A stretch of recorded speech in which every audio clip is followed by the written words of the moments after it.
All right, Drake, he asks, well, first he says, nothing's held back. Tons of value you're giving here, as always, Bedros. Thank you. Do you have any advice on improving or changing your identity, letting go of a self-image that doesn't serve you? The best way to be able to change your identity and take the masks off is to really, what's the best way to say this? Figure out what man you want to become. The man that you love, respect, and admire. Like, write out what that guy is. Like, maybe that guy wakes up at 5 in the morning and then he drinks 30 ounces of water and then he sends out 3 gratitude text messages a day. I know I'm going through my morning routine, but that's the man that I want to be. And when I wasn't, that was the man that I would have written out for you. Then he goes and does his GSD list, get shit done list, and then he goes to the gym and works out. And he comes in early to work, meaning early for me is 11 a.m. because I already woke up at 5 a.m. and worked the first set of the hours. But I come in early before my meetings and prepare for my meetings and take my coaching calls, etc. And I leave here and I turn off my phone notifications so I can be fully present with my family. Like, that's the man I wanted to be. And I want to do a second workout with my son every evening so that we can bond, we can connect, we can grunt over heavy weights, and I can mentor him and coach him when we're driving to the gym. And if I were to write all that out, and I'm not that guy now, then I would start doing everything that that guy does. And soon the mask, just literally the false identity, drifts away, right?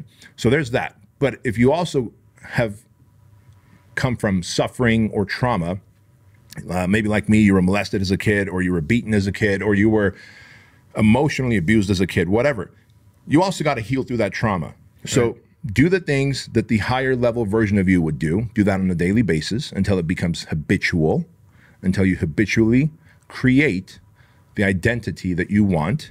Because the identity you have now, you've habitually created that by not doing the things that you ought to be doing, right? And then also self-mastery says heal through your trauma by reading books like Untethered Soul, The Big Leap, The Body Keeps the Score. What's another great one there? Napoleon Hill's Outwitting the Devil, The Deep Work, Do the Work. Those 6 books right there, if you just want to read books, and then working with a therapist also helps you heal. And then the combination of those two make you the man, the 2.0 version of the man you need to be. And also do hard shit. Like, you can read books and go to seminars all day long and watch YouTube videos like this all day long. But if you do hard shit, you go to a place mentally, you enter that other room. I always tell the guys at the project, you're about to enter the other room because the amount of shit that Ray and Steve are going to bring upon you, right? The Marine and Navy SEAL are going to bring so much fucking stress upon them, physically, mentally, emotionally, that they're going to have to enter this other room. That's the flipping of that switch that we talk about. And if you can flip that switch, enter that other room, Ray and Steve become untouchable. They can't touch you.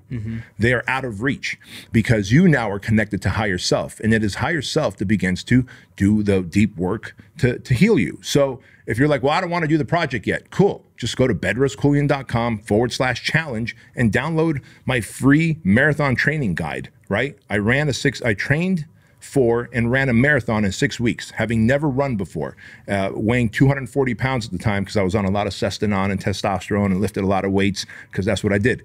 And so I was like, no, man, I'm not made to be a runner. I'm not made to be a runner. So I had this false identity.